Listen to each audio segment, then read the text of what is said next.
Eu já estou acostumado. Tá valendo. Vamos lá, pessoal. Boa tarde. Olá, pessoal. Boa tarde a todos. Boa Bem-vindo, doutor tarde. Enio. Bem-vindo, doutora Andréa. Obrigada. Elizabeth, Beth, Carriere, Fabiana. Obrigada pela presença de vocês. A gente está aqui fazendo uma live bem interessante para a gente falar sobre o consenso, que foi um material que um grupo de nutricionistas resolveu, com a sua expertise, se reunir e montar um material para dar orientações para o profissional da área de nutrição possa ter um conhecimento melhor, possa ter uma segurança maior para orientar os estabelecimentos que estejam na área de food service para voltar à rotina com mais segurança. Nisso, a gente tem uma série de coisas que foram acontecendo. Então, a gente vai aproveitar esse momento para fazer algumas perguntas interessantes também e fazer um debate até com quem já tem alguma experiência, como o Ricardo, a Fabiana e a Beth, que tem uma experiência muito grande na área de food service, para falar algumas experiências e até contar alguns causos, né, nesse retorno, né, que eu acho que tem aí coisas para a gente tricotar. Bom, então bem-vindo a todos, né? Eu acho que eu dispenso a apresentação de cada um, né? Todos com um currículo muito bom, com uma extensão de conhecimento absurda e com uma generosidade muito grande em estar sempre dispostos a passar informação, a compartilhar conhecimento, né? Isso é muito bom. A Andréia, que é da área de fiscalização, eu acho que eu já vou começar jogando uma pergunta para você, assim, Andréia. Uma pergunta que não quer calar. Como se fiscaliza o consumidor? Como é que a gente vai fiscalizar aquele? Porque a gente conseguiu criar um protocolo para os funcionários, tanto de produção quanto de salão. A gente conseguiu fazer adequações que a legislação que veio, as legislações municipais ou estaduais, nos informaram, nos colocaram ali. Mas e como que a gente trabalha com o consumidor? Como é que a gente vai lidar com o consumidor que chega e que quer quebrar as regras? E isso é muito difícil, porque quem é que fiscaliza o consumidor? E quem toma multa é o estabelecimento, né? Se um fiscal chegar e encontrar cliente sem máscara, cliente fazendo coisas que não deve, como é que a gente trabalha com isso? Que é o grande desafio, é lidar com a ponta que é a mais importante, porque é quem paga, né?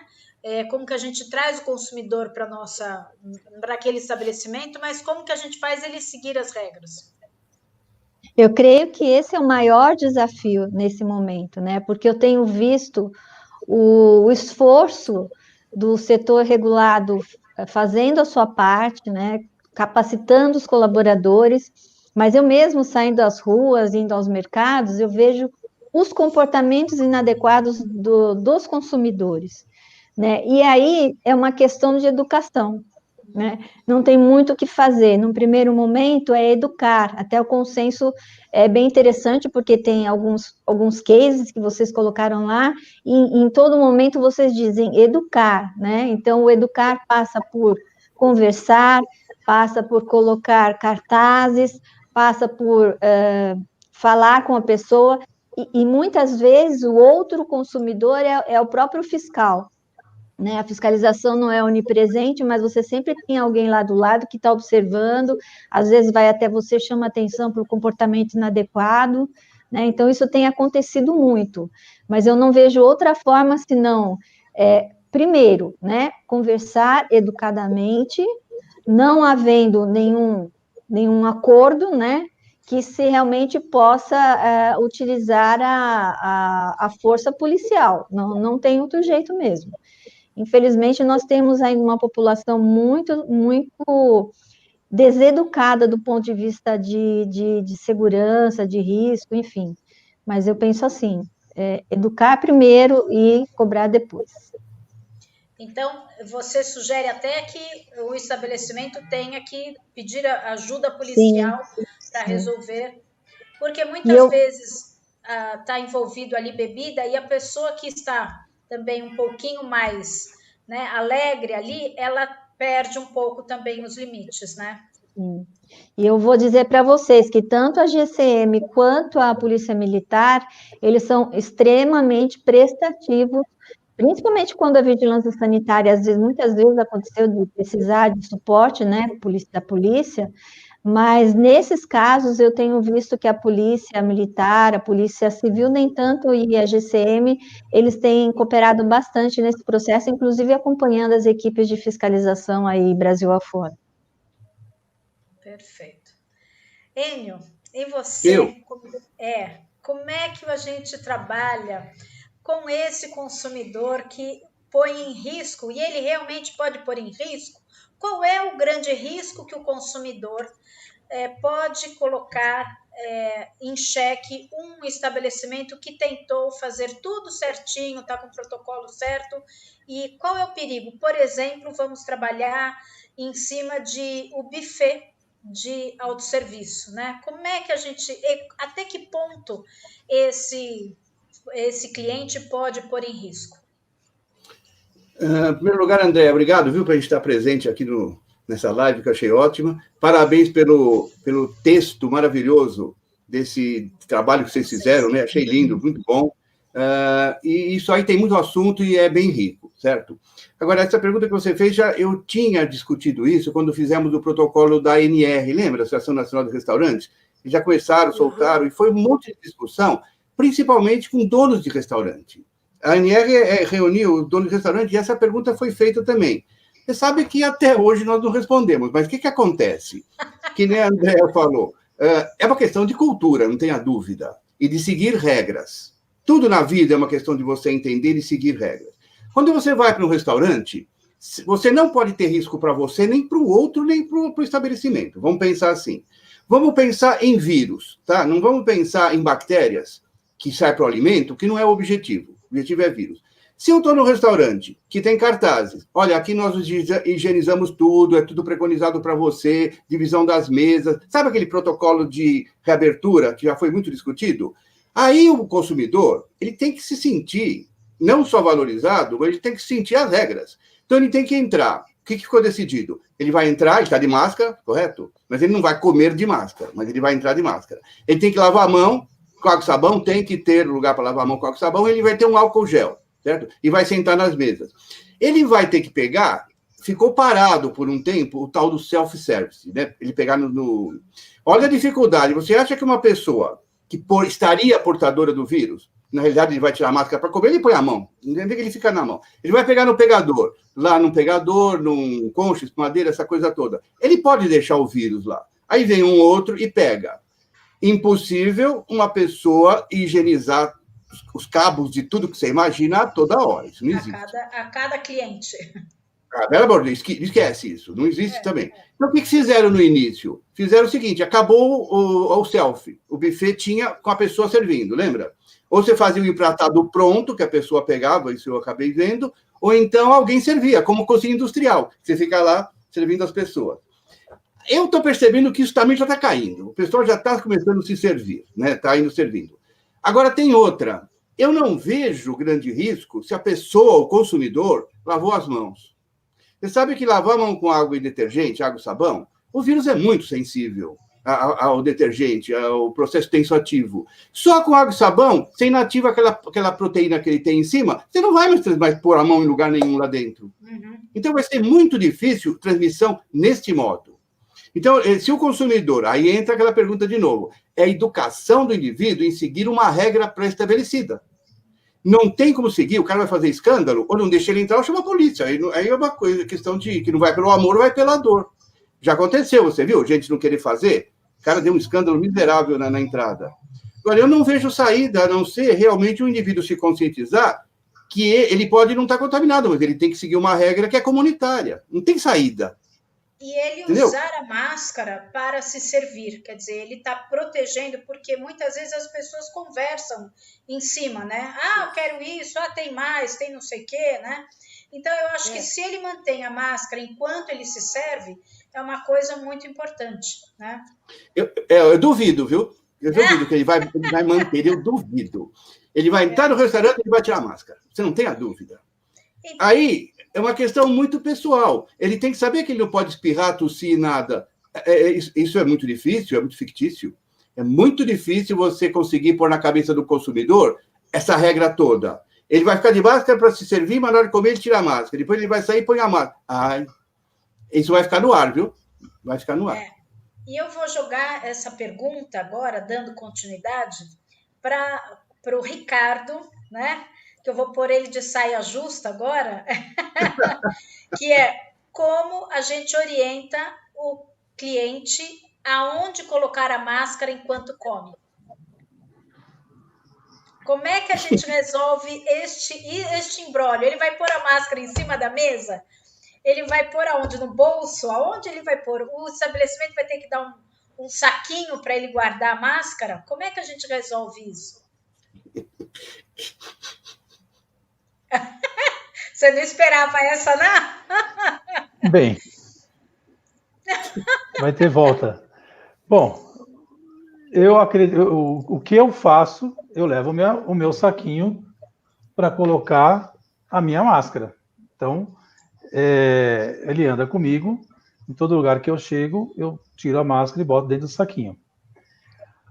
Temos alguns restaurantes que dão saquinho para colocar, tem outros que não dão saquinho para colocar. E o indivíduo põe no bolso, põe debaixo da perna, põe no colo, põe em cima da mesa. Põe em cima da mesa. Infelizmente tem acontecido muito isso, né? O professor ele já está lá. Pendura no pescoço, pendura no cai pescoço. Comida na máscara. Aí já fica de reservatório. Só orelha, né? Porque tudo que o restaurante fizer, esse custo vai para o consumidor. Tudo que ele agregar dentro do restaurante dele, saquinho para máscara, para o talher, guardanapo embalado, luva. Fui almoçar no restaurante por quilo, churrascaria, então eles estão colocando luva descartável, então ele orienta lá, calçar uma luva e usar a mão com a luva para pegar nos pegadores. Aí tem o álcool. Então, tudo isso, essa conta está chegando para alguém, e esse alguém somos nós, consumidor final.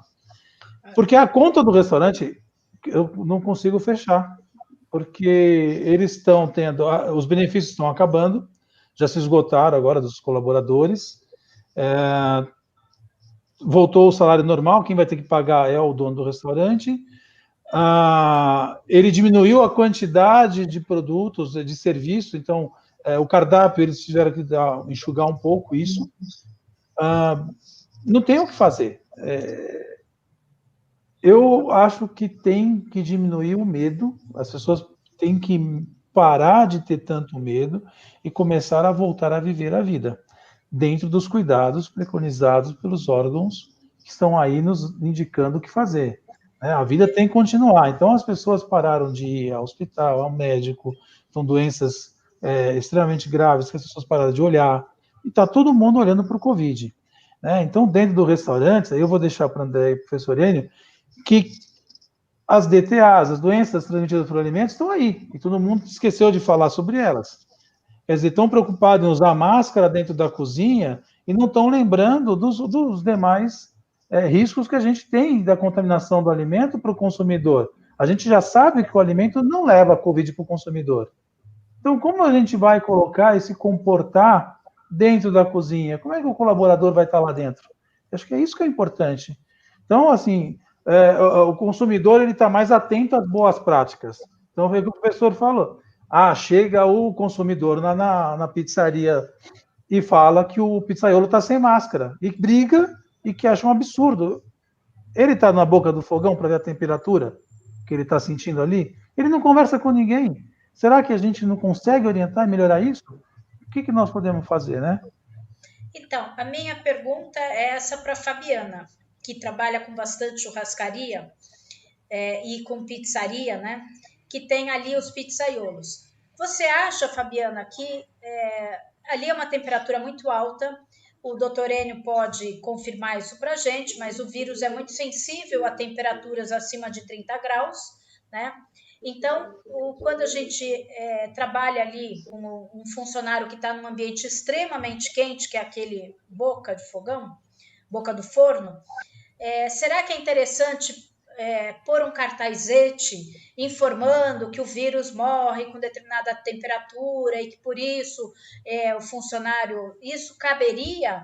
Isso seria alguma coisa interessante para se colocar? E pegando o gancho que a doutora Andréa falou, que é justamente educar o consumidor. Quer dizer, vale a pena a gente educar o consumidor e informar que não é necessário ter um pizzaiolo usando máscara?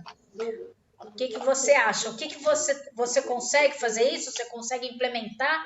Isso é uma coisa que tem viabilidade?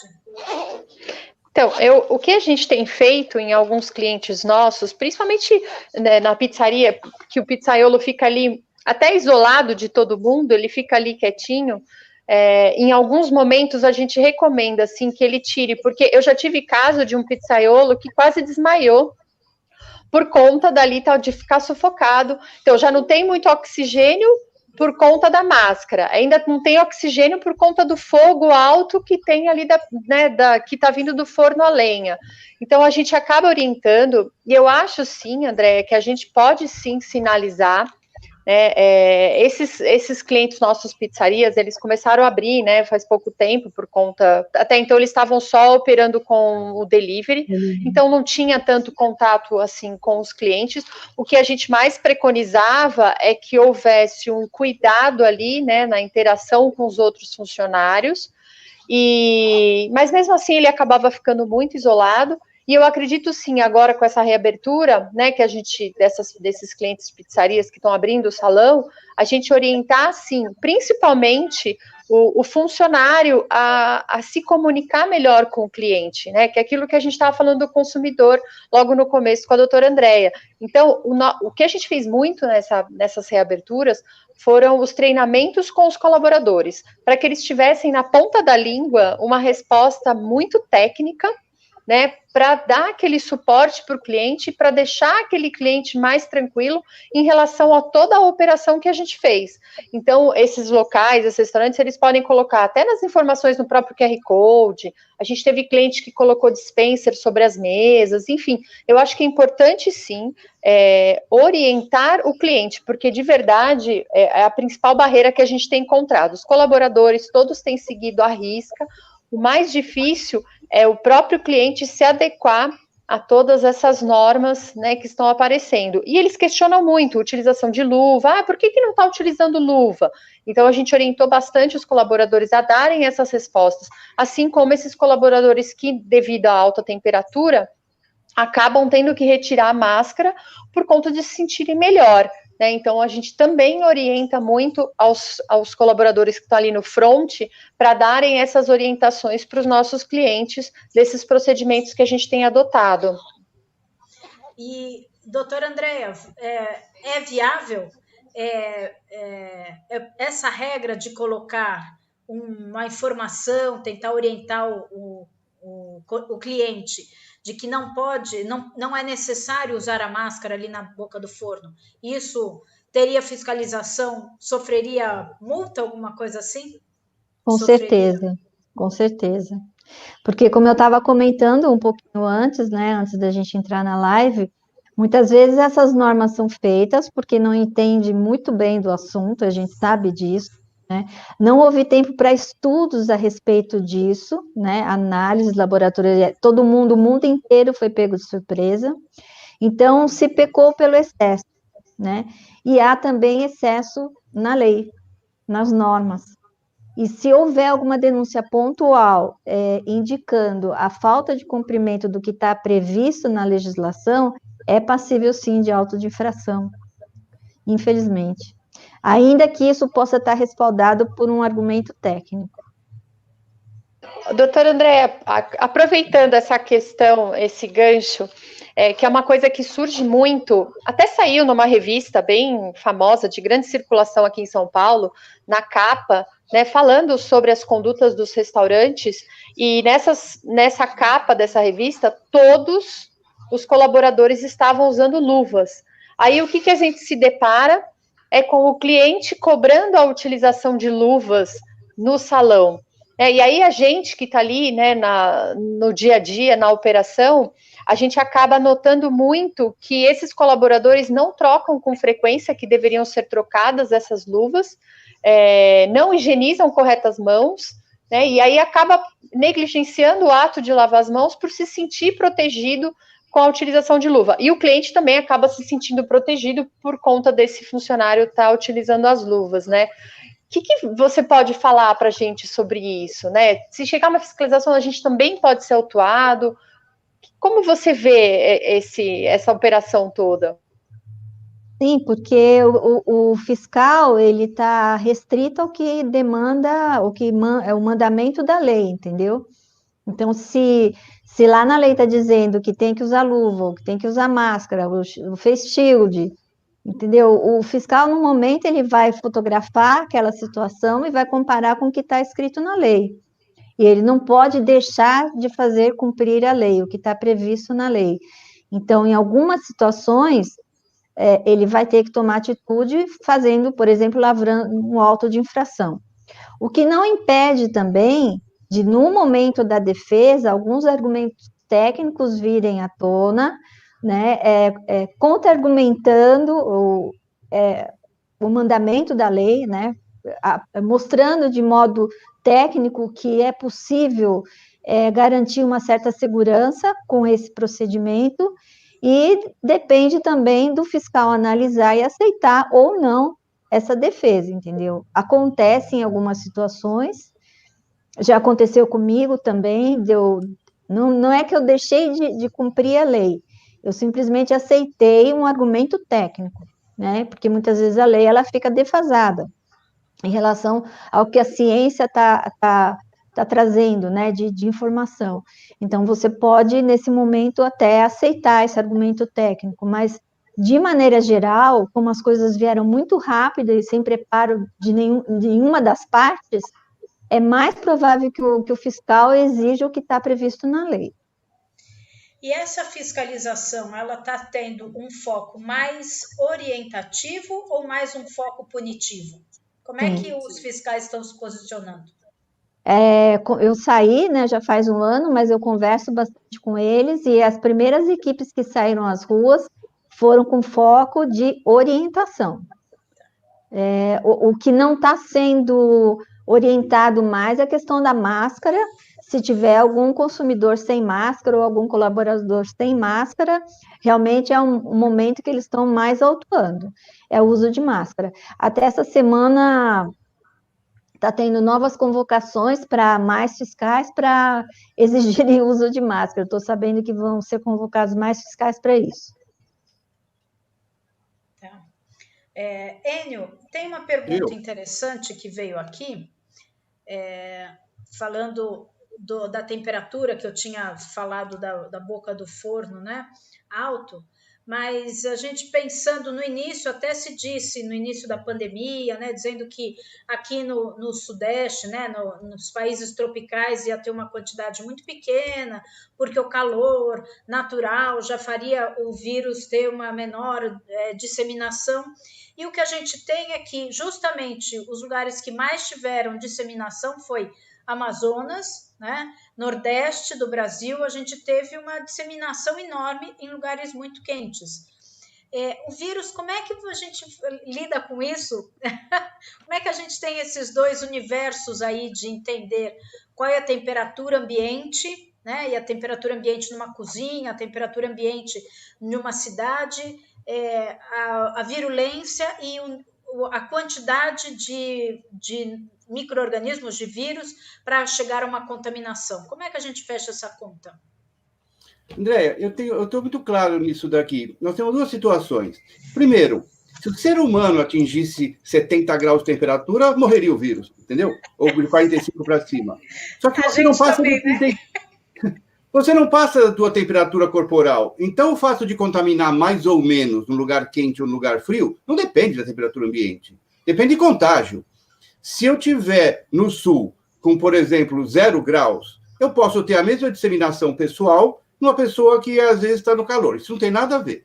Agora, é o seguinte, tem histórico, sim, de que o vírus é muito mais sensível ao calor e à umidade do que com frio. Tanto é que a gente guarda vírus congelado a menos 56 graus, e eles ficam perfeitos. Geladeira não resolve para vírus, que ele é inerte, né? Ele não vai se multiplicar. Mas quanto maior a temperatura, principalmente com o grupo coronavírus, a gente não tem muito histórico com esse SARS-CoV-2. Você sabe que ele é novo, né? Mas os estudos é com o MERS-CoV e com o SARS-CoV-1. Então, eles têm um trabalho que mostra que ele perde efetividade quanto maior a temperatura.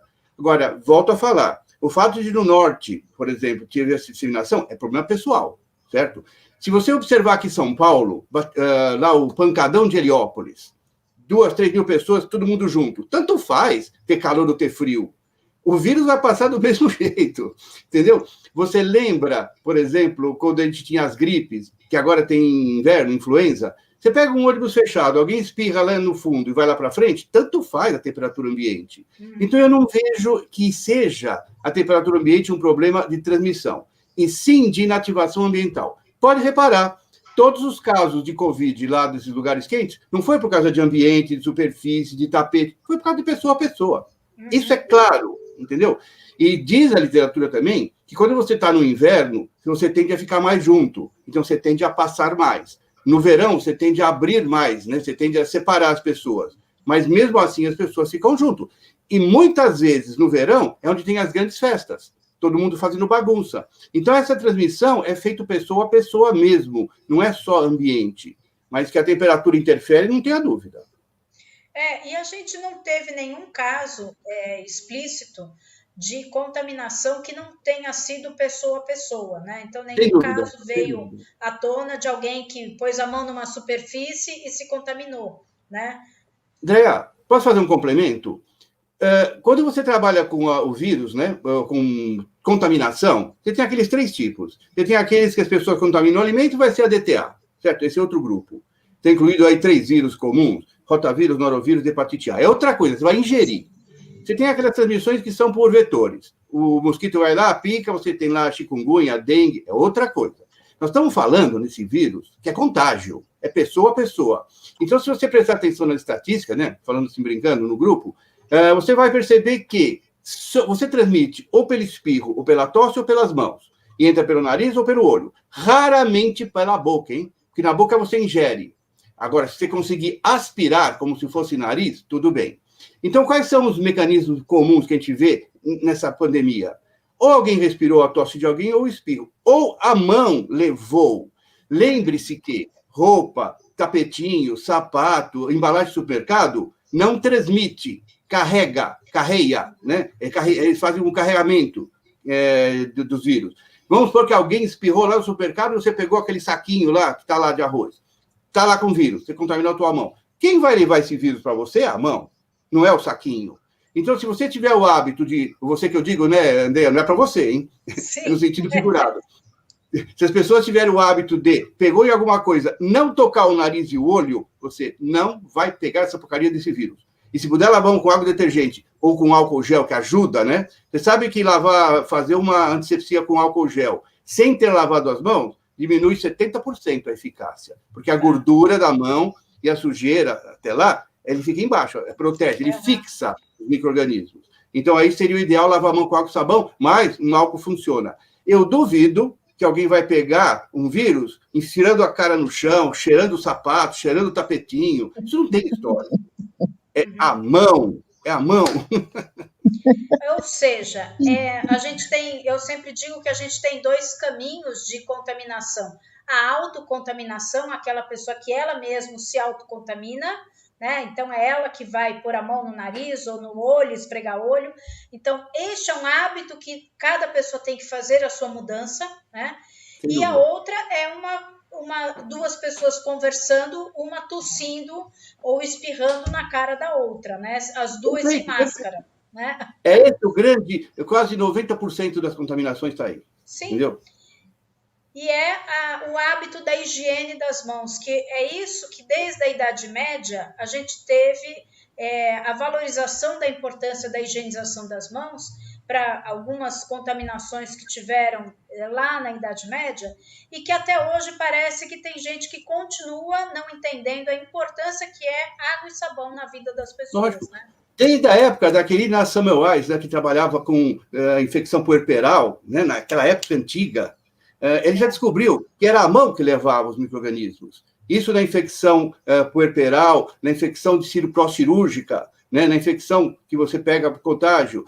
Agora, o ser humano não aprende mesmo. Se a gente tivesse tomado como básico o H1N1, acho que 2009, 10, 11, por aí, né? Hoje nós estaríamos mais precavidos com isso. Mas eu acho que é o seguinte, ou a gente aprende a lavar a mão e aprende a respeitar o outro, ou vai ser difícil você não se contaminar com o vírus. Lembre-se, hein? Esse vírus vai acabar. Não tenha dúvida. Lembra da pandemia lá espanhola, que também já acabou e voltou tudo ao normal?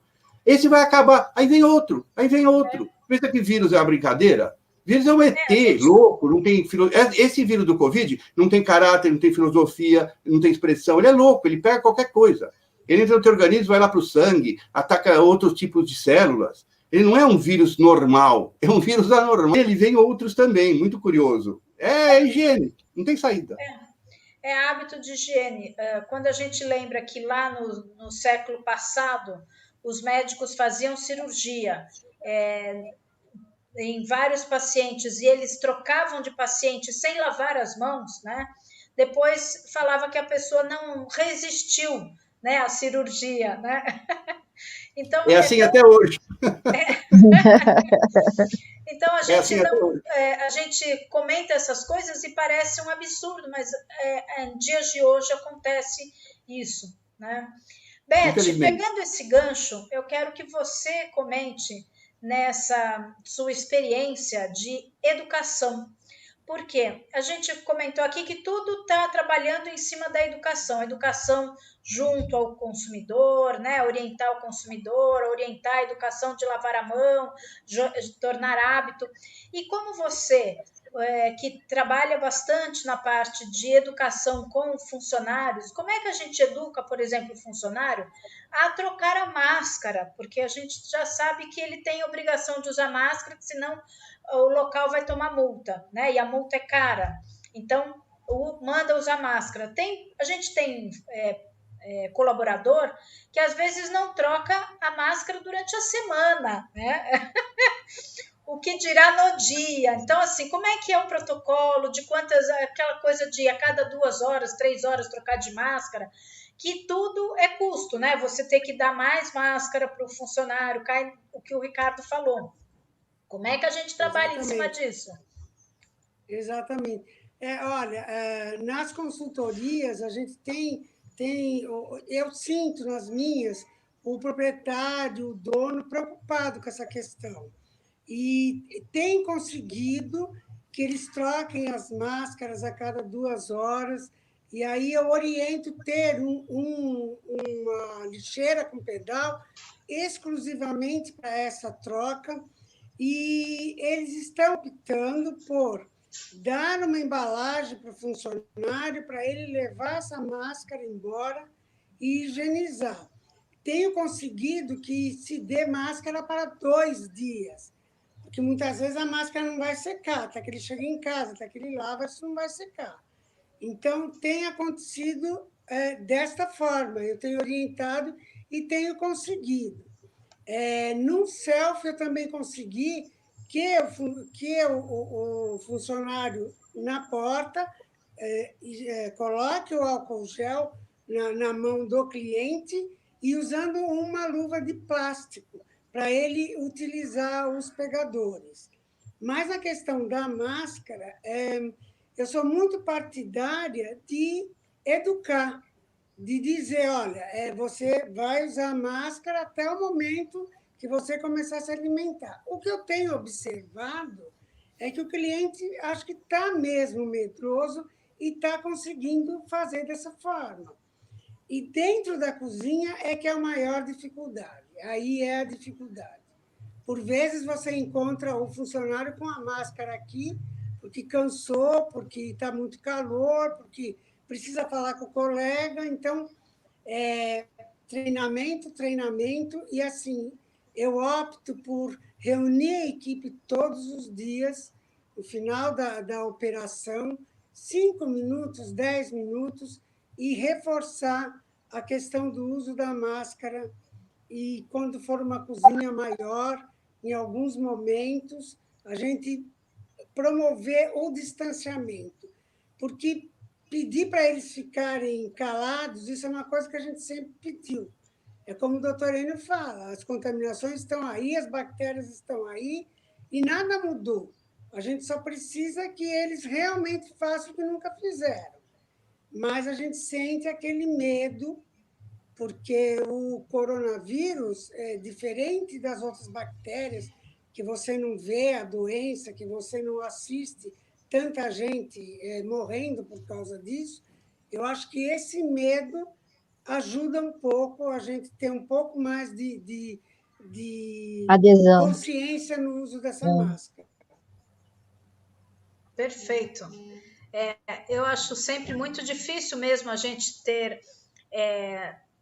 quem trabalha na área, o nutricionista que é consultor, que é assessor, que ele passa de vez em quando, né, com uma frequência, às vezes, de uma vez por semana, ou uma vez a cada 15 dias naquele estabelecimento, que ele consiga fazer esse acompanhamento. Então, ele precisa também saber orientar as chefias, para que as chefias possam estar fazendo essa cobrança. A chefia precisa entender, né, a fiscalização nesses quesitos, para que a gente possa educar.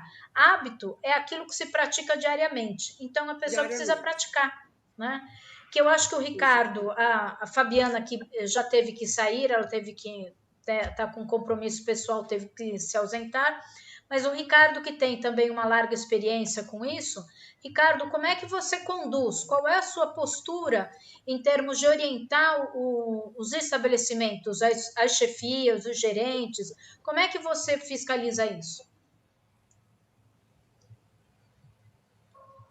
Bom, vocês estavam falando, eu estava pensando aqui. Eu tenho um cliente que ele colocou despertador na cozinha para cada 2 horas para trocar a máscara. Então toca o despertador, eles vão vai fazendo fila, o pessoal tira a máscara, faz a higienização da mão, passa álcool, calça outra máscara e parte para o trabalho. E eles optaram por máscaras descartáveis, né? Que a gente vem orientando, se dentro da cozinha pelo calor, máscara descartável. De pano a gente acha muito grosso o tecido e acho que fica muito mais difícil para respirar, né? E cansa mais, fica muito ofegante. É treinamento, né? O que a Elizabeth falou, a gente está o tempo todo falando, né? Seja on the job, seja em grupo, enfim, a gente está sempre treinando. Não tem muito. Tudo que está acontecendo hoje, o que agregou foi a máscara. Tudo já existia, tudo já era falado, sempre esteve aí. Nós não estamos inventando a roda ou pedindo para fazer mais nada.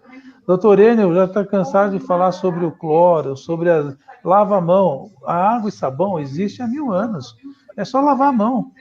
Né? A questão do uso do face shield, pessoal, mas eu preciso usar o face shield e tiro a máscara? Não, se você quiser optar pelo uso do face shield, você vai continuar com a máscara, porque a lei é a máscara. A lei não é o face shield.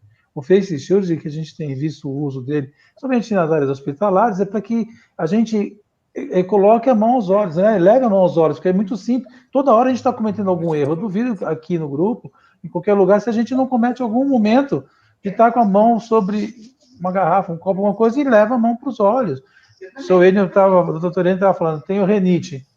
Pô, toda hora está coçando o olho, ainda mais com a máscara.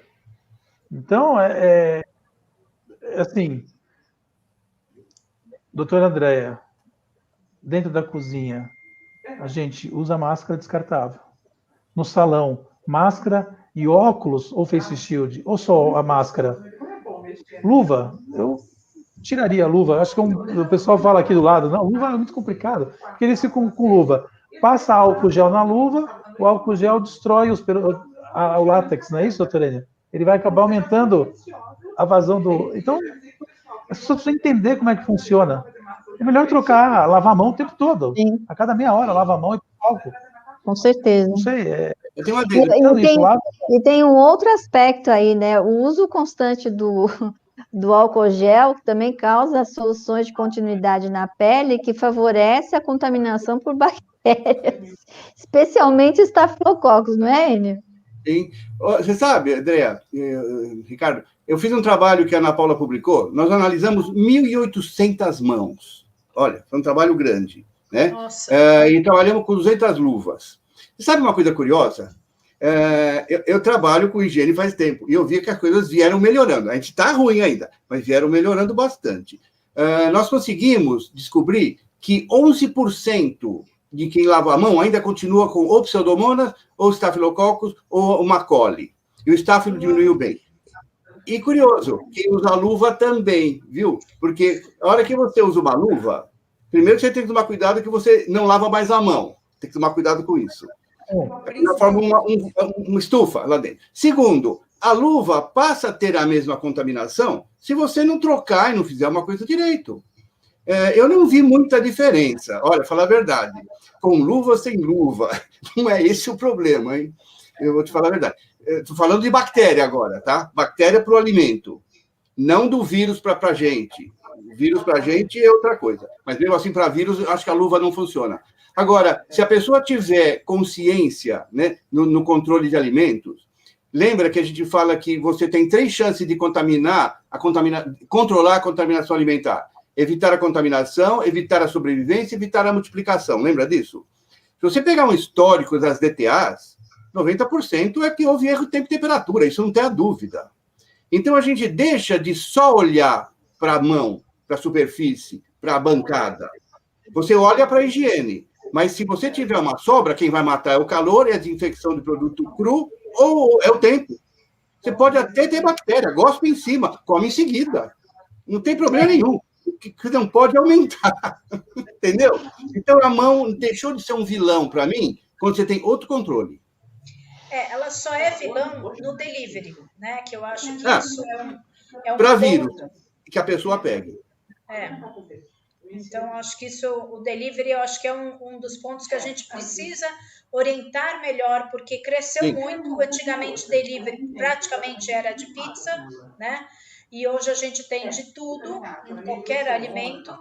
E muitas vezes também, antigamente, o delivery era com o funcionário próprio, com o entregador próprio. Agora é o entregador que ele roda a cidade inteira, ele vai lá, pega, mal conhece aquele local, pega e vai entregar. Então, o próprio entregador pode ser também um portador, né? Um contaminador, né? Você acha que todo mundo, quando chega o rapaz do delivery para na loja, ele faz a higienização do baú do jeito que tem que ser feita? Não Ele faz, Andréia? Não faz. Não dá tempo. Ele Não dá tempo. chega na casa do consumidor com a máquina com o filme passado, aí ele pega no saco, ele pega na moto, ele tira, ele abre para aí pega o cartão. Aí pega na manopla da moto, aí põe a bag no chão, né? No chão. Exato. Aí ele senta no chão, porque ele não tem aonde esperar. Então, ele tem que sentar no chão para guardar a comida. Chegar, ele bota a mão no chão para poder levantar, né? Andréa, se sobrar tempo, eu queria dar minha ideia sobre o delivery depois, tá? Vamos falar no delivery já. Eu acho que é por isso que eu peguei esse gancho, para a gente já entrar no delivery, para a gente já começar a falar, porque eu acho que é o que cresceu muito e o que ainda a gente não tem legislação, né, Andréia? Esse eu acho que é o ponto pior do delivery. Então, vai fiscalizar o quê? Se o entregador não está envolvido dentro da legislação, não existe uma legislação para falar de entregador, né? E de entregas. A gente tem só o do Código de Defesa do Consumidor, que isso é muito básico, né? E aí, eu jogo essa pergunta para os dois. Andréia, em termos de legislação, e Enio, como é que a gente lida com todos esses entraves? Posso começar, Andréia? Posso falar eu rapidinho? Por favor. Eu fiz uma observação que eu cheguei à conclusão para mim mesmo, que eu estou certo. Olha a besteira, hein?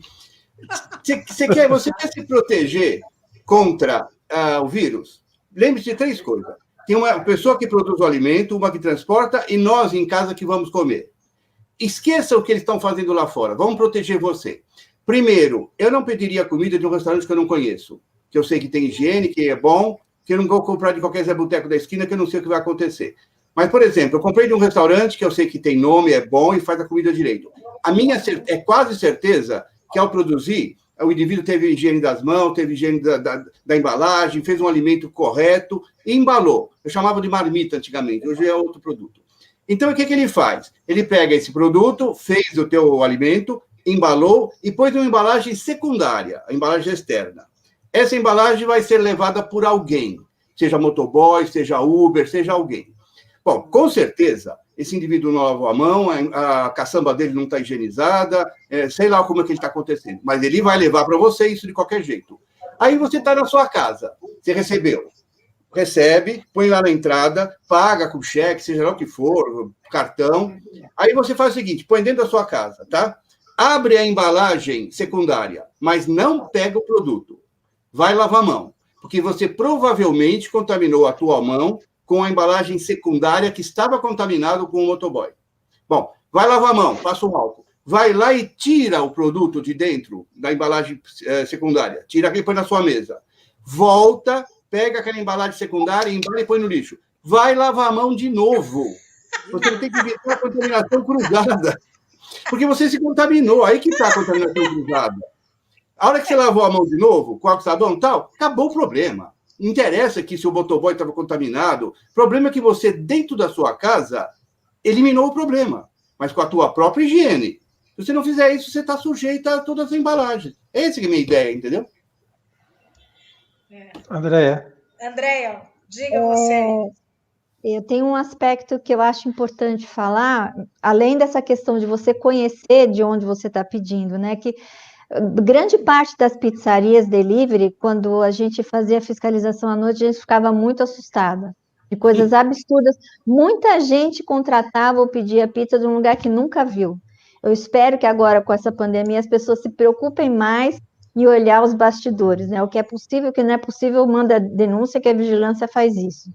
Mas a questão do o vínculo que um entregador tem com o estabelecimento. Então, quando o estabelecimento tem um entregador próprio, o vínculo é maior. A responsabilidade é maior porque o emprego dele depende daquele local, diferente das plataformas que não têm apego nenhum a estabelecimento nenhum, né? E o próprio governador, a semana passada, acho que foi, disse que, né, não sei como que ele chegou a essa conclusão, que muito provavelmente ele se contaminou ao manipular a embalagem de alimento que ele pediu para entregar na casa dele. Então, ele abriu esse precedente aí para isso ser bastante discutido, né? Mas a responsabilidade do estabelecimento vai terminar ali, e a partir disso, né, a partir do momento que você pega do entregador, começa a sua responsabilidade. o grande problema, outro dia eu fui nessas cozinhas fantasmas, andando por aí, pelas concentrações de entregadores, sentados no chão, fumando, assim, um troca cigarro com o outro, máscara meio queixo, aí toca a campainha, ele chega com a máscara lá, pega, bota na moto e sai. As pessoas estão preocupadas em vender, né? Tá muito difícil. Né? O ponto que nós chegamos, ninguém aguenta ficar 4 meses parado. Né? E é muito difícil. E o brasileiro, o empresário, não é todos aqueles que fazem dentro do seu estabelecimento, dentro do seu comércio, ele ter o capital de giro para 3, 4 meses de pane no seu negócio. Não existe isso, né? São muito poucos, ou são os grandes grupos que têm 10, 15 tipos de casas, nomes diferentes, que atacam vários ramos, e conseguem sobreviver. E mesmo assim está difícil. A oferta no delivery aumentou demais. Então, todo mundo partiu para o delivery. Quem nunca fez delivery, a opção dele sobreviver foi passar a se incrementar e ir para o delivery. E como é que ele ia fazer esse delivery? Ele não pensou no tempo, temperatura, a distância que ele podia percorrer. Se lotaram os deliveries de entregadores sem preparo algum. O trânsito, como é que eles se comportam no trânsito? As motos, eu cansei de olhar, de caminhar e ter que olhar no farol verde para o pedestre, porque bicicleta, moto, eles passam, não querem nem saber. Então, tudo ficou fora da ordem. Né? Então, o fato de você criar um protocolo não é só para o entregador o fato de pegar a comida e levar, é todo o processo, né? Como é que ele anda na rua, como é que ele se comporta, como é que ele... Enfim. Ô, Ricardo, é por isso que eu falo, a gente não pode depender só dos outros. A gente tem que depender da gente, nós é que vamos nos proteger. Exato. Não adianta jogar a culpa no outro só, como estão fazendo. Ah, porque o cara entregou errado, ou porque o cara fez a comida errada. Se você não tiver controle de você mesmo, cuide de você, que você não vai pegar. Então, você pode vir um embrulho de vírus. Se você souber trabalhar com isso, você não se contamina. Por isso, vamos fazer o seguinte, vamos trabalhar a nossa conduta também, né, para você se proteger. Senão, ninguém vai receber um produto estéril, esterilizado em casa. Haja visto que muitas das contaminações estão dentro de casa, né? Qual é a dona de casa antiga que não deixa o lixinho na pia? Que todo resíduo ela coloca ali. E aí corta a faca da cebola, do frango, da carne, é a mesma faca. Lógico. E aí tem salmonela, né? E não tem vírus. A salmonela vai comer a cozinha inteira. Eu recebi outro dia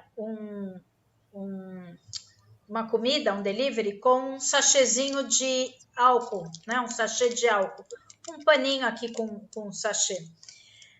Veio grudado junto com a nota tal, e até um bilhetinho para dizer avalie, entre no iFood, avalie a nossa comida, etc. O que falar sobre isso? É válido eu ter um lencinho com álcool que eu não sei quando que ele foi produzido, qual o índice dele de higienização correta, né? Se ele está dentro dos conformes na higienização, quanto tempo eu tenho que ficar passando esse lencinho na minha mão, né? Para poder pegar a mercadoria, né, que eu encomendei. E isso é o que o Ricardo falou, é mais um custo para o cliente, né? Porque é mais um custo para o restaurante. Para o restaurante, eu acho que isso vira um marketing muito interessante. Ele demonstra que ele está preocupado em toda a cadeia. Então, dá para se entender que é um restaurante que já tem boas práticas lá dentro, né? E que ele está levando boas práticas para fora também. Agora, isso é vantajoso, Enio? Isso resolve alguma coisa ou isso é inócuo? Eu já sei a resposta. Olha, eu acho que os três aí responderiam melhor que eu. Eu acho que o cara vai pegar esse em cima, vai pôr de lado e não vai usar. Essa é a minha opinião. Se fosse um vale pizza, ele guardaria. Né? Guarde 2, 3, que você vai ganhar uma pizza. Tenho certeza. Mas, olha, é bonita a ideia. Mas você acha que a pessoa vai abrir o lencinho, vai fazer? Não acredito que ele vai fazer. Não acredito. Sinceramente. O meu tá aqui, né? Vai guardar na bolsa para alguma emergência. Concordo. Ele vai pegar uma produção, ele vai, mesmo assim não vai usar, vai secar aquele negócio lá. É verdade. Não estou desfazendo da ideia, hein? É boa a ideia. Eu estou dizendo da pessoa. A pessoa não concebe ainda. Ele tem que falar, legal, vai abrir, já vai passar, né? Fantástico isso. Ele está economizando o álcool da casa dele, se pensar bem. Vamos partir do princípio que a pessoa, quando coloca esse produto à disposição, ele deve ter seguido todas as orientações técnicas, né? Então, vamos acreditar que realmente ele está tentando proteger de alguma forma, né? E que o consumidor, novamente, tem que fazer a parte dele, né? Concordo. O que a gente chega nesse consenso aqui entre a gente é que é exatamente isso. O consenso diz que toda a contaminação depende de cada indivíduo, das suas ações. Então, para que eu esteja protegida, depende primeiro de mim, né? O quanto eu me protejo. E o quanto eu tenho respeito em proteger o outro, né? Então, são duas coisas. É a educação em respeito ao próximo e é uma educação em respeito à sua saúde, ao seu comportamento. Então, acho que isso a gente já tem claro nesse consenso de que a mudança, ela é parte de dentro para fora, né? Não importa se você está como consultor, se você está como empregado, se você é um colaborador ou se você é um cliente, né, um consumidor, porque todos nós somos consumidores, né? Eu vi aqui um dos comentários que a pessoa ainda falou assim, o colaborador pode, no trabalho, trocar a máscara a cada 2 em 2 horas, mas ele vai para casa e ele vai ficar 4 horas no trânsito e não vai nem trocar a máscara, ele não está nem preocupado. Então, como é que uma pessoa pode ter 2 comportamentos? Um comportamento por obrigação e outro comportamento por esquecimento, né? Então, por isso é que a gente buscou fazer o consenso, né? A ideia de trazer o consenso, de unir profissionais com expertise na área para trazer a sua prática, a sua vivência, porque para a gente só descrever as legislações e fazer algum comentário, isso é nada. A dificuldade é como você interpreta a lei, quais são as diferenças que a lei nos dá, as margens, as brechas, como é que a gente trabalha educação, né? Então, o ponto primordial é a educação. Educação é constante, e isso é a base sempre, né? Então, em qualquer lugar, a hora que você ensina, você deixa a pessoa pensar por ela mesma, né? E aí ela passa a entender melhor e não ela fazer por obrigação. Então, na hora que ela tem que fazer por obrigação, ela não pensa. E isso tudo traz essa união, que eu acho que é muito importante. Quando a gente se une, nós conseguimos trazer informação com mais segurança. Então, não sou só eu, Andréia, falando, mas eu tenho ali o Enio, que tem a visão microbiológica dele, eu tenho a Andréia trazendo a visão da legislação, eu tenho o Ricardo, eu tenho a Elisete, a Beth trazendo a informação também das suas experiências, também da sua vivência, que é completamente diferente da minha, dos meus clientes. E isso enriquece. Então, esse material que a gente desenvolveu, Enio, que você tanto elogiou no começo, realmente é um orgulho para a gente, porque ficou um material muito sólido, com realidade, com trazer informação para que o outro colega nosso possa atender e possa trabalhar, possa atender os seus clientes com mais segurança, né? Com mais apoio, com uma visão um pouco mais direcionada para saber por que caminho seguir, né? Eu acho que isso a gente tem um trabalho muito grande para fazer, abrir a visão de que consenso é união, e isso é importante. Eu gostaria, então, de passar a palavra final para que cada um faça a sua contribuição, né? Bom, eu só tenho a agradecer pela participação, pelo convite de todas as meninas, desde da formação do nosso grupo do consenso, da Fabi, da Andréia, e depois o professor Enio, Andréia, assinando o nosso consenso, acho que veio mostrar que realmente estamos no caminho certo. Tem novidade para chegar em breve do consenso, estamos trabalhando já para um segundo material. Vai ficar só por aqui, Andréia, não vamos falar mais. Ó o spoiler. Ó o spoiler. E eu acho que o resumo, o meu proveito para tudo isso é: lavem as mãos, não exagere, cuide dentro da porta da sua casa para dentro, cuide dos seus movimentos, das suas condutas, né? Preste atenção, né, em tudo que a gente está fazendo. Vamos tentar diminuir um pouco o medo e começar a voltar para a rua, começar a prestar atenção. E acho que vamos para o restaurante? Vamos. Então vamos respeitar o protocolo, vamos usar máscara até sentar à mesa. Chegar no restaurante, lavar as mãos, né? Como se você estivesse entrando na sua casa. Então vá para o banheiro, lave as mãos, sente à mesa, tire a máscara, leve o seu próprio saquinho, enfim. Acho que lavar a mão é tudo. Não tem outra coisa. Água e sabão resolve todos os problemas. Eu agradeço demais a participação, muito obrigado. Um grande abraço a todos. E teremos a próxima, né? Podemos pensar num próximo tema, que vamos evoluir com nossos assuntos e com as surpresas que vão vir. Andréia.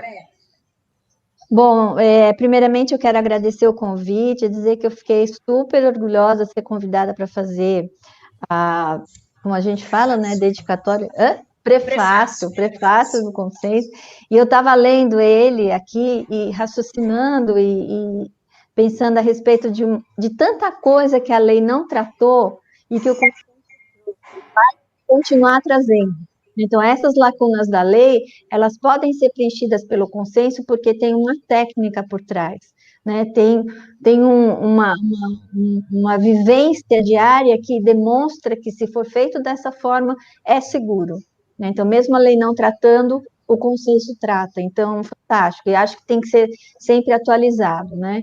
E em relação a tudo que está acontecendo, eu novamente friso a importância do consumidor, né? A gente, né, o nosso papel no dia a dia, o nosso papel como consumidor. Essa semana eu fui no Pão de Açúcar, o Pão de Açúcar colocou uns dispositivos para você abrir a porta dos equipamentos com o antebraço, né? Então eu fiquei lá parado um tempinho só filmando, ninguém usa aquilo. Ninguém, eu usei, usei e fiquei depois só observando.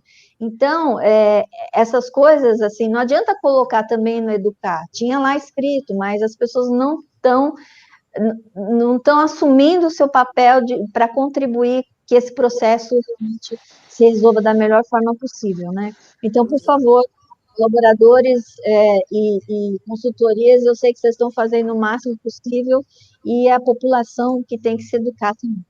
Muito obrigada pelo convite e estou à disposição se precisarem novamente. Muito bacana. Obrigada. Obrigada, doutora. Obrigada. Enio. Doutor?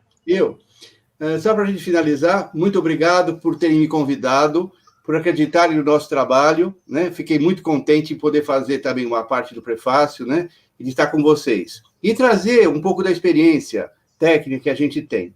Agora, eu peço uma coisa que eu sempre falo nas aulas e nas lives. Nós temos que tomar cuidado com 3 coisas, né, que o Ricardo já até falou: medo, pânico e ignorância. Quando você tem medo, é um terror. E sabe quem traz o medo? O fake news. Essas informações falsas. Isso é jogada para nós um monte de informação desvirtuada, que não tem nada a ver com outras ideias, com outros problemas, sabe? Cada um quer jogar uma ideia. Então, não tenham medo. O medo leva ao pânico. Quando tem pânico, você não pensa mais. Você fica doido. Porque eu vou morrer, eu vou isso. E outra coisa, você fica ignorante, você não raciocina mais. Eu só sinto que as nossas legislações são muito radicais em relação ao que nós temos que fazer. E são muito pouco flexibilizadas tecnicamente. Então, a gente tem chance de fazer uma coisa coerente e segura sem tanto radical, sem tanto radicalismo. O consenso mostrou isso para nós, né? A gente tem chance de fazer coisas úteis, seguras, corretas, sem esse desastre que a gente tem do radicalismo total. Então, parabéns a todos, viu? Obrigado por estarmos juntos. Estamos às ordens para novos eventos. Perfeito. Obrigada, doutor. Muito obrigada. Olha, foi muito rico. Muito obrigada, doutora Andréia. Muito obrigada, doutor Enio. É bom ouvir que a gente conseguiu preencher aí as lacunas, mostrar o dia a dia. A gente vive isso todos os dias, então a gente consegue contribuir. Foi bom ouvir de vocês que o nosso consenso acertou, né, André? O pessoal está reclamando que o consenso não está disponível. Eu também vou reclamar, tá? Eu tentei colocar no meu site hoje, a gente precisa de um link, gente, por favor. Lá no LinkedIn, no Trio de Consenso. Você consegue pôr o link aqui no YouTube? Tem um monte de gente pedindo. Jogar o link do LinkedIn? Do consenso, do trabalho. Vamos lá. O Ricardo é o bambambam nosso aí para isso. Muito obrigada, doutora Enio. Obrigada, doutora. Obrigada, Andréia. Bom ver você. Obrigada a você. Ricardo. Obrigada, pessoal. Só reforçando, o consenso é gratuito, basta baixar. A gente tem no LinkedIn o consenso disponível no Nutrir Consensos, né? Então, podem baixar, divulgar e se alguém também tem informação a colaborar, pode mandar informação para a gente, porque, como a Andréia falou, o consenso sempre é atualizado, né? Então, a gente vai sempre trazendo informação. Ele é um material virtual, então é muito simples. Já entrou aqui o link. As meninas que pediram, está aqui já nos comentários, já está o link para acessar. E vamos em frente. Eu acho que é unindo que a gente consegue resolver os problemas. Sejam eles da nossa casa, do nosso bairro, ou de um país, ou de um planeta inteiro, né? É na união que a gente consegue fazer as coisas mudarem. Muito obrigada a todos, pessoal. Boa tarde. Salve a todos. Obrigado. Salve a todos. Tchau. Tchau, se cuidem. Deixa eu ver como é que eu saio daqui agora. Perfeito. É o Tchau, Send, né? gente. É o Send, né? Você pode. O Live Out.